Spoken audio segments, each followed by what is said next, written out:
dan anugerah yang daripada Tuhan kepada kami semua, sehingga kami boleh ada sebagaimana kami ada. Terima kasih Bapa, kami sudah menaikkan puji-pujian kepadamu Tuhan.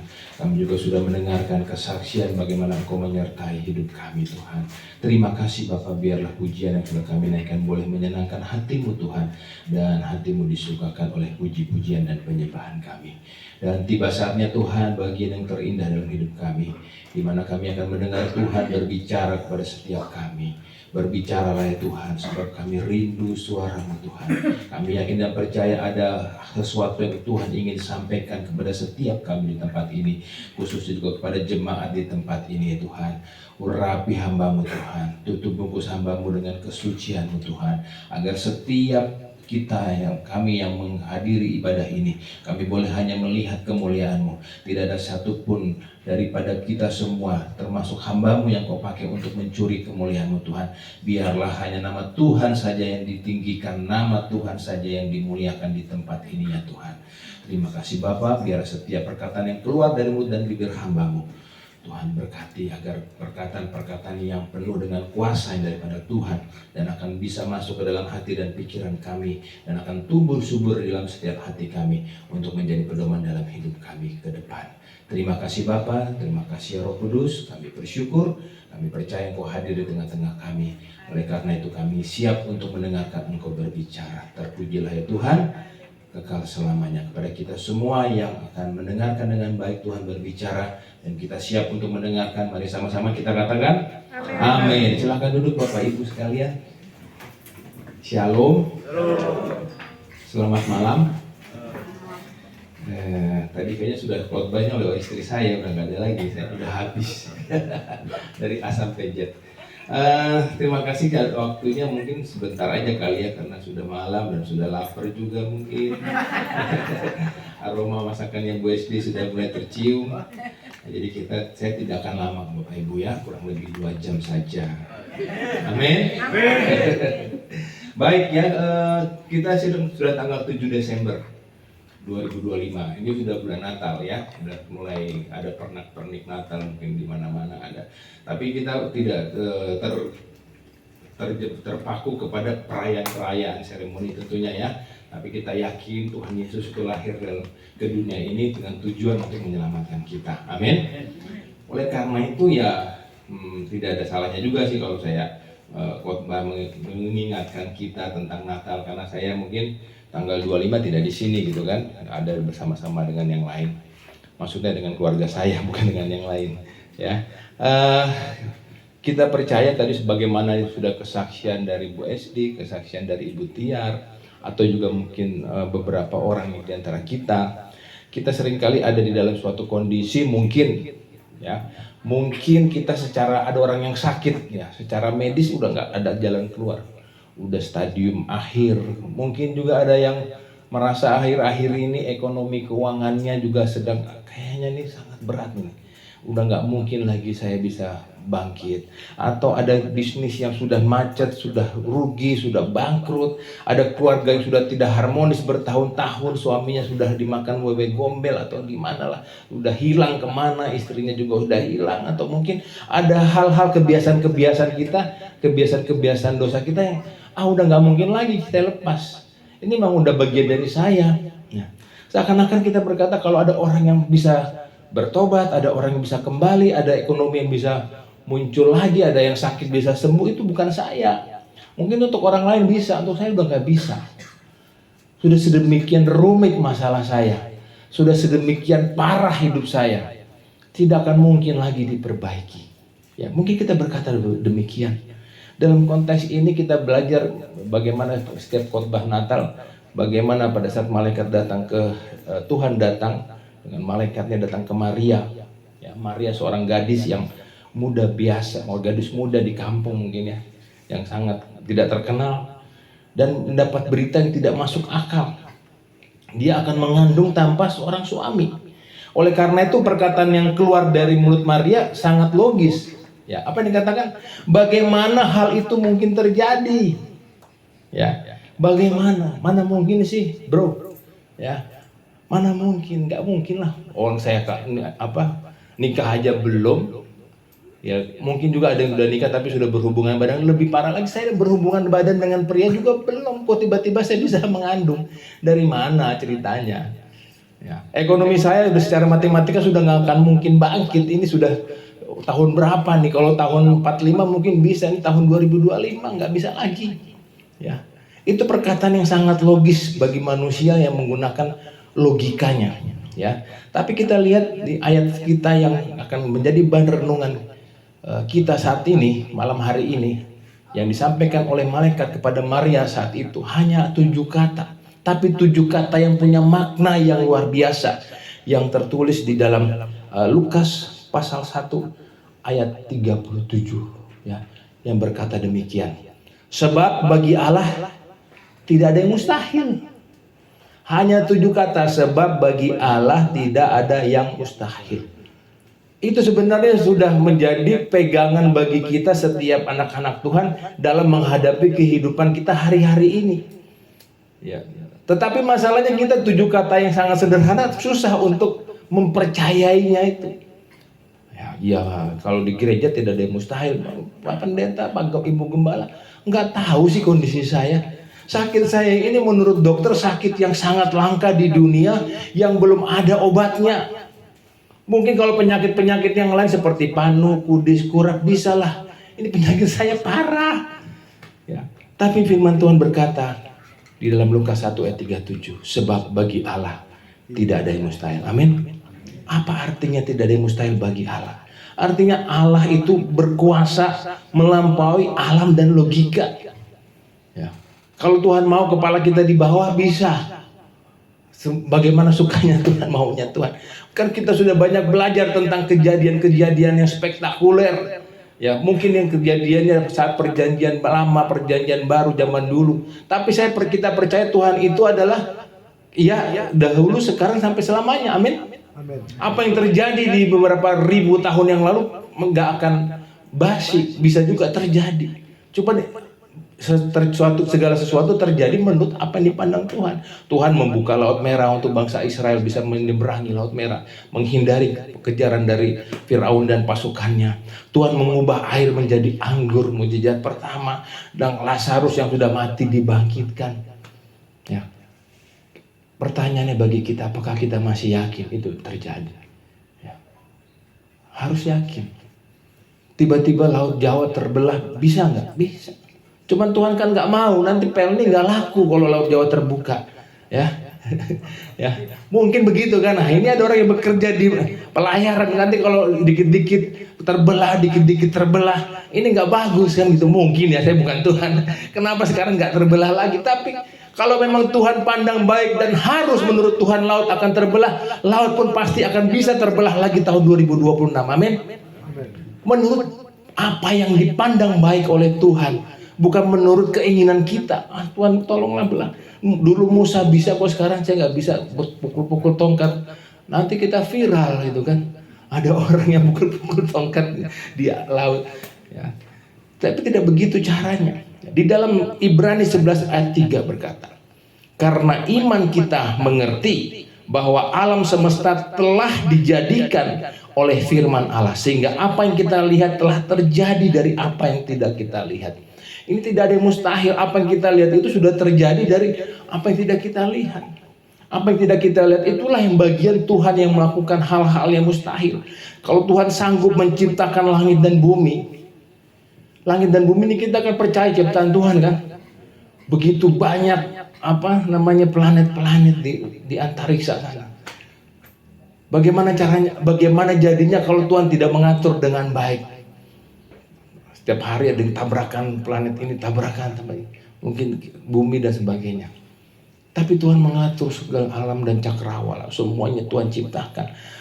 Kalau itu saja bisa, apa sih yang terlalu sulit bagi Tuhan? Amin. Ya. Gak ada yang sulit. Pertanyaannya hanya kita percaya atau tidak.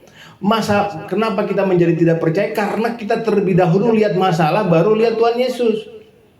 Sehingga apa yang terlihat? Kalau kita menempatkan benda ini di depan mata saya, dan ini, padahal ini gede mana? Gede, besar, lebih besar. Tapi kalau ini di depan mata saya, ini tidak akan kelihatan.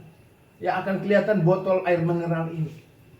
Ini sama seperti kita menempatkan Tuhan, ini masalah. Maka masalah terus kemana-mana, masalah. Tuhan mana Tuhan?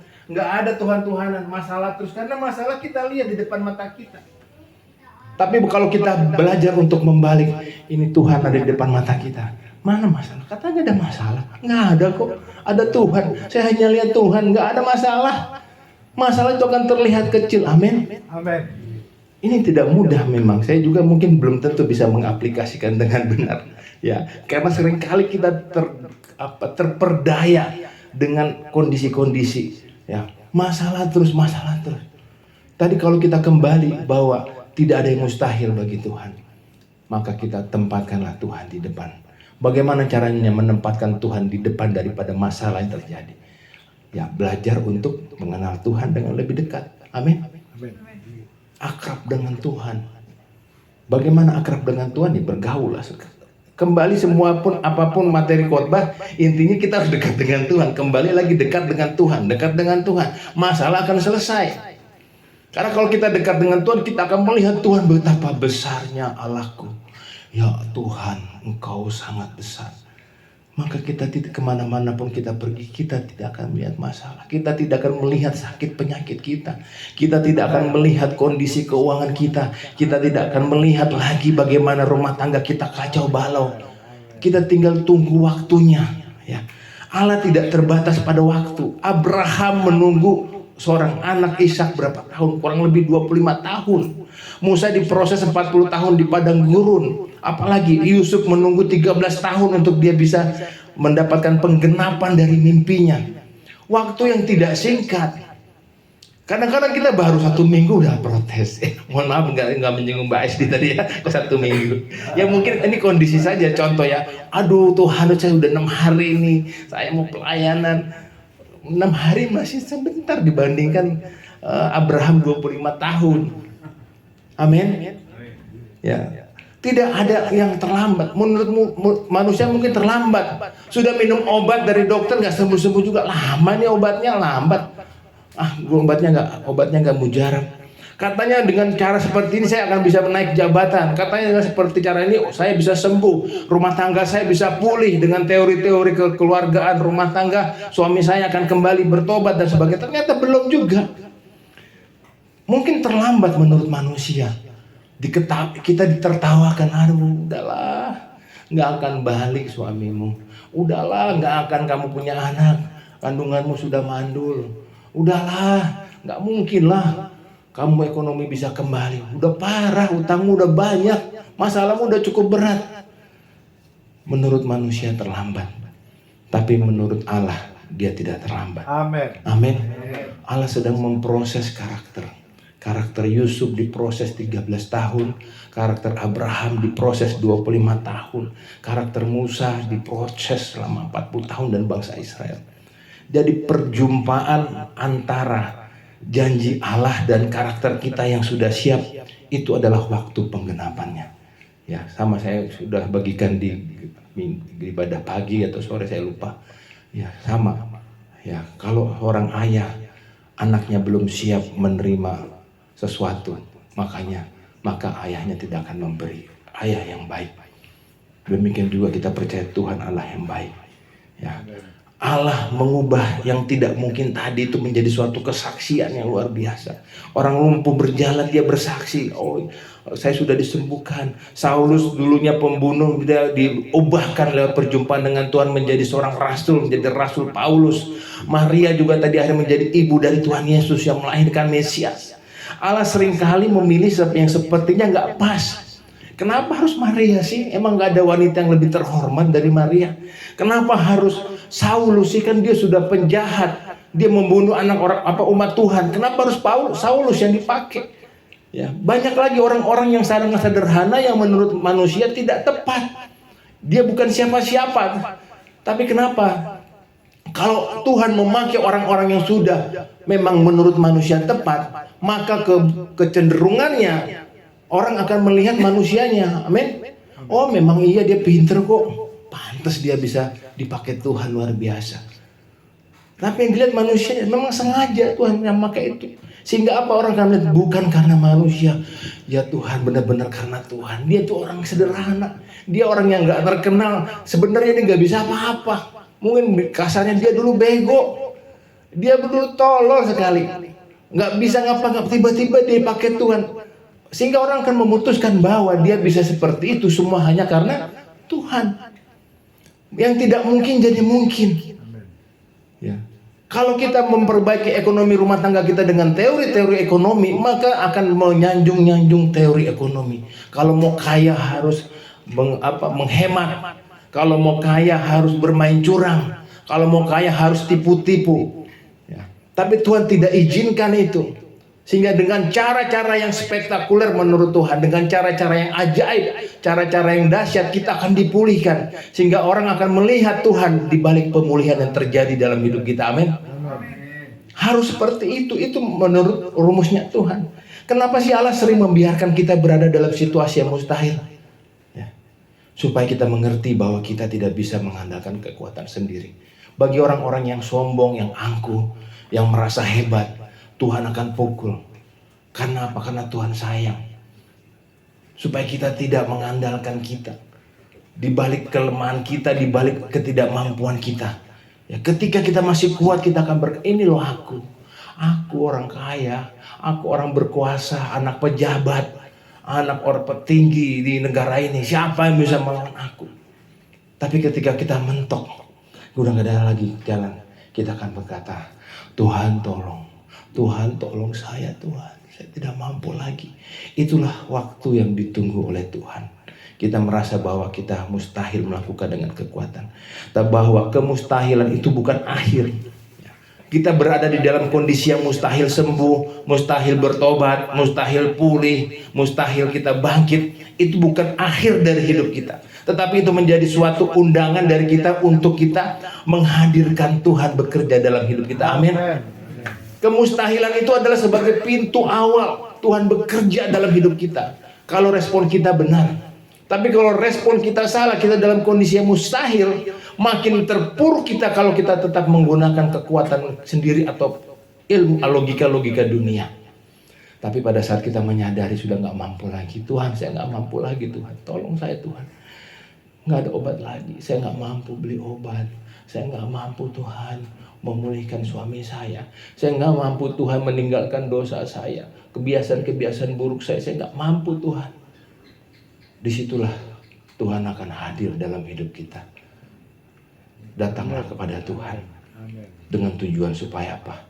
Supaya nama Tuhan dipermuliakan. Amen. Setiap orang yang melihat perubahan terjadi dalam hidup kita akan melihat terang Kristus. Amen. Yang sudah lahir dalam hidup kita. Amen. Jadi kelahiran Tuhan Yesus bukan hanya diperingati Tuhan Yesus yang sudah lahir di kandang domba dan sebagainya. Tapi kelahiran Tuhan Yesus kita wujud nyatakan lewat kelahirannya dalam hidup kita. Agar kita hidup beriman. Pemulihan yang terjadi pada Bapak Ibu. Amen. Ya. Kita lihat bagaimana penyertaan kepada orang tua kita. Mbak Uti ini yang sudah tua, tapi tetap semangat. Orang kan melihat ini, pasti orang dunia kan, jamunya apa Mbak? Jamunya apa?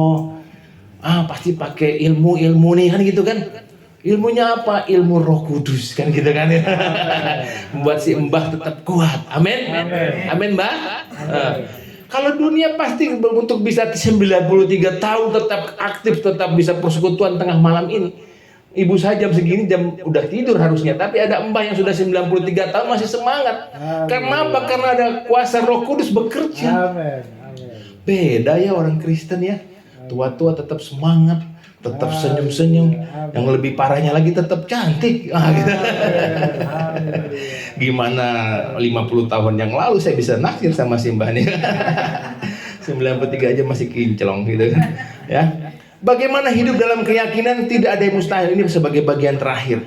Ya. Yang pertama kita harus percaya dengan hati. Dan bukan hanya setuju dan dengan oh iya benar. Ya. Gak ada yang mustahil bagi Tuhan. Tapi hanya di mulut.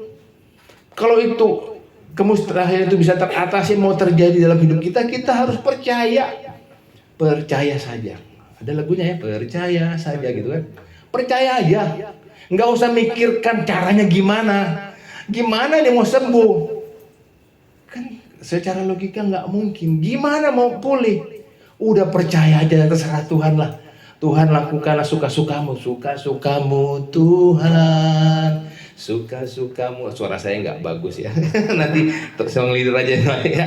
Yang penting suka-suka Tuhan, terserah kita mau dibawa kemana, ikuti saja. Seperti kesaksian ibu mertua saya, udah suka-suka Tuhan. Ternyata nggak sembuh, nggak apa-apa. Bukan berarti harus sembuh, karena Tuhan tahu mungkin kalau sembuh nanti ada hal-hal yang tidak berkenan. Atau kalau Tuhan biarkan berlama-lama ibu mertua saya nanti akan mulai melirik ajaran-ajaran sesat.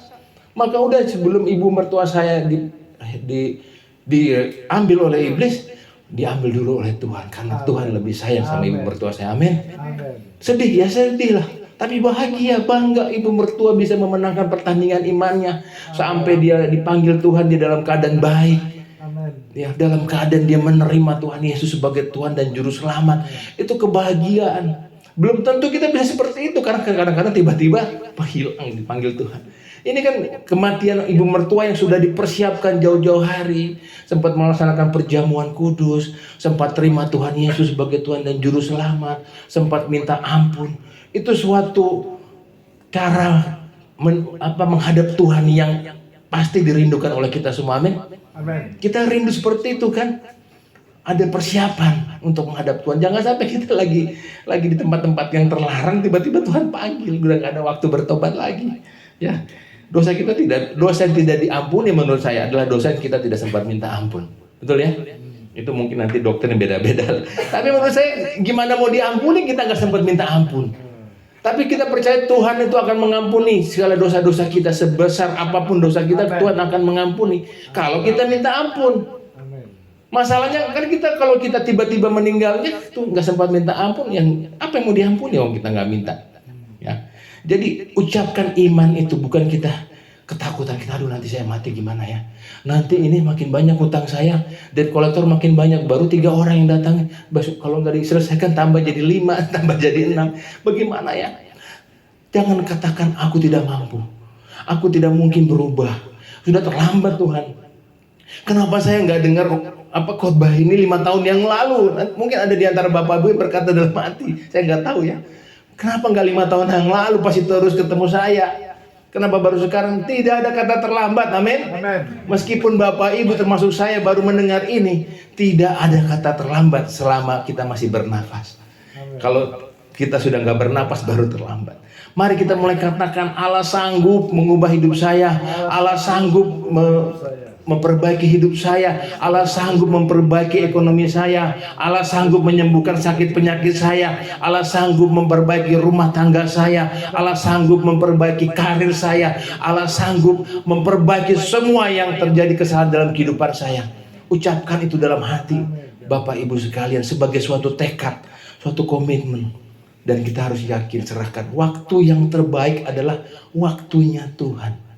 Waktu Tuhan pasti yang terbaik, walau kadang tak bisa dimengerti.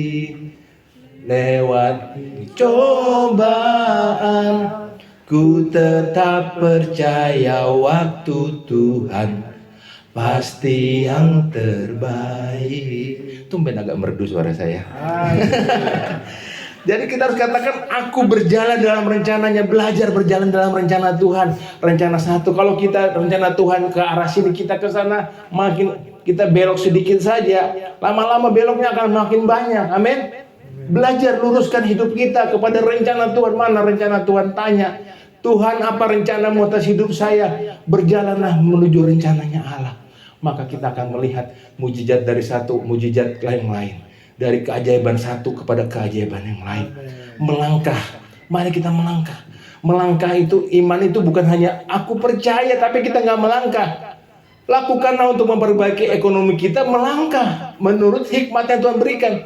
Saya mulai berhemat, saya mulai mengatur bisnis saya mulai belajar rajin. Yang dulu malas saya harus rajin, harus semangat. Dulu bangun siang saya harus bangun lebih pagi. Melangkah.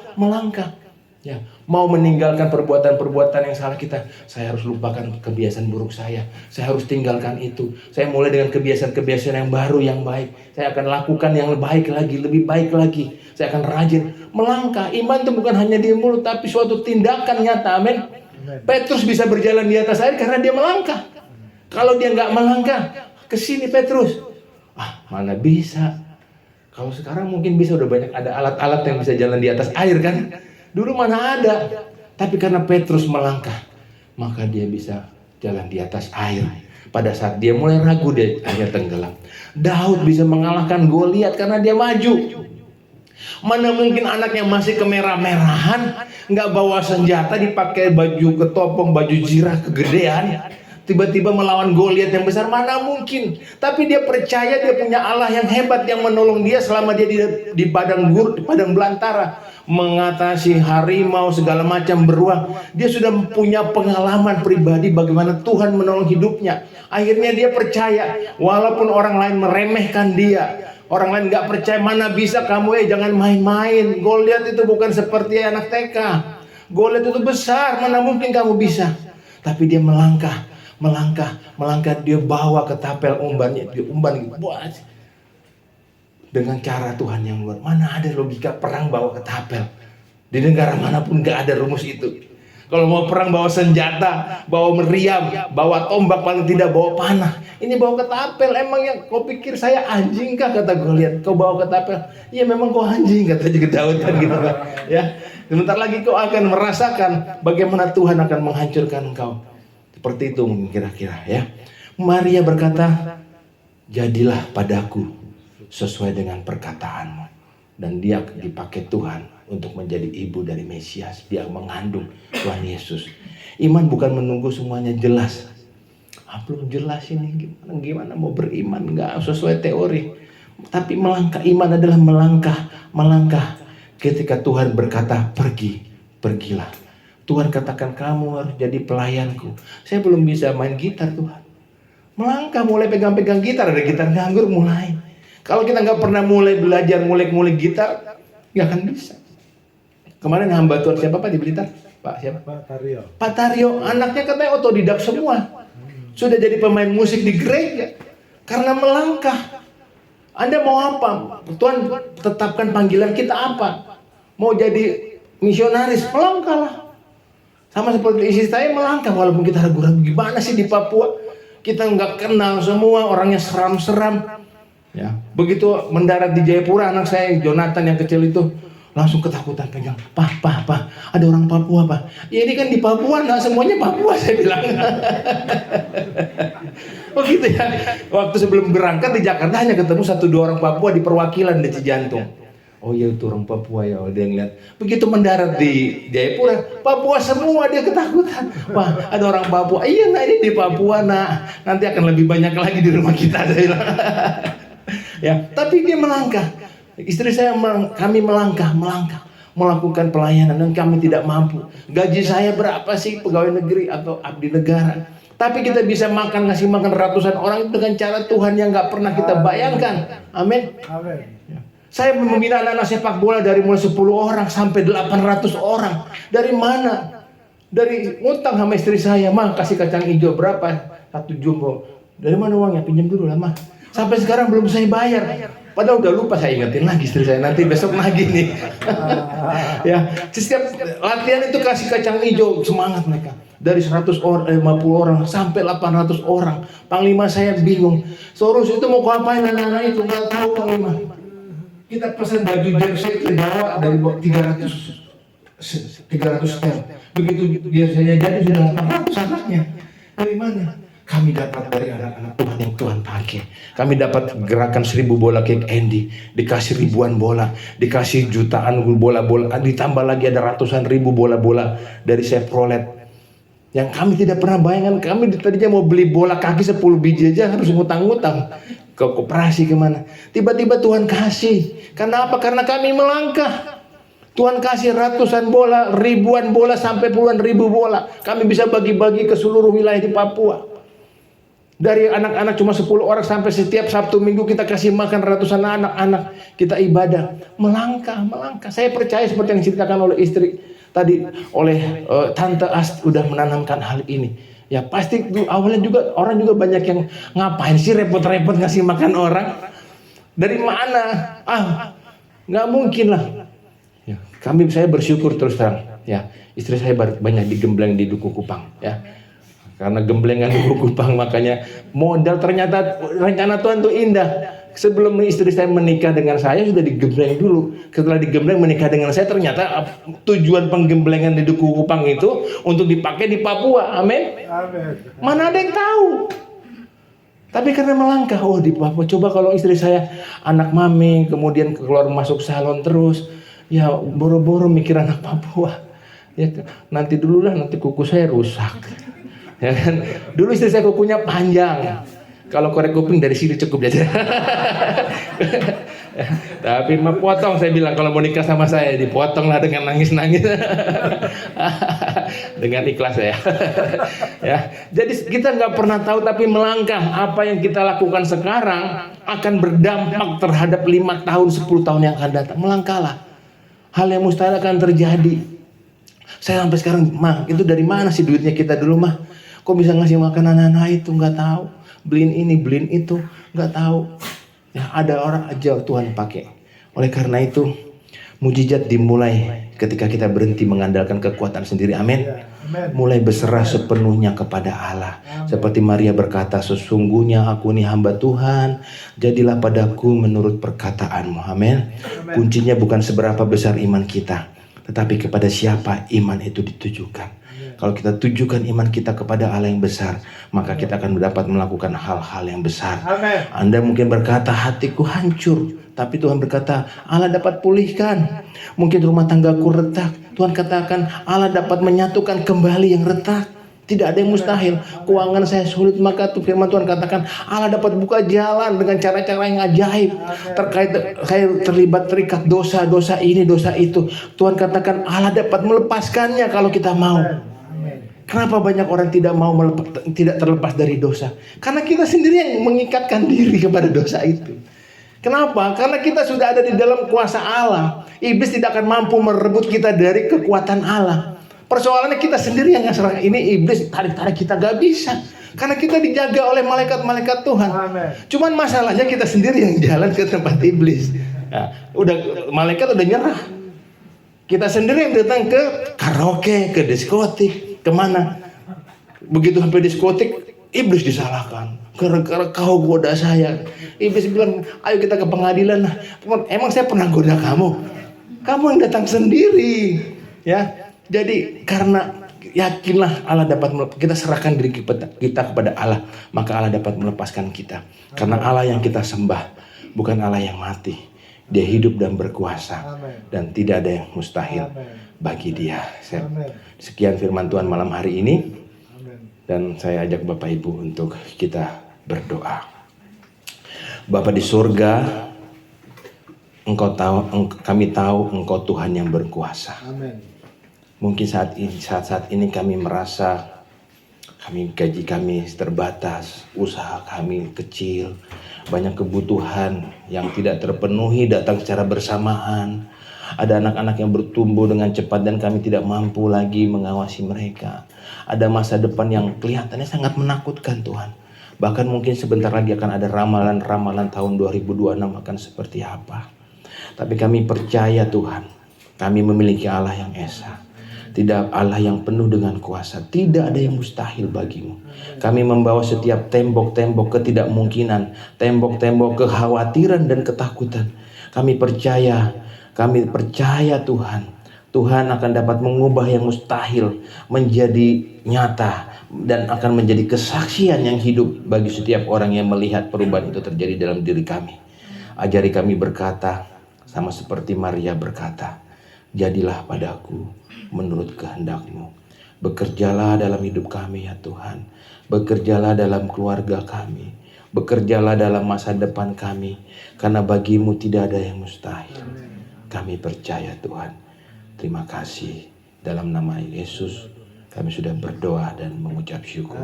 Kita semua yang sudah diberkati oleh kebenaran firman Tuhan.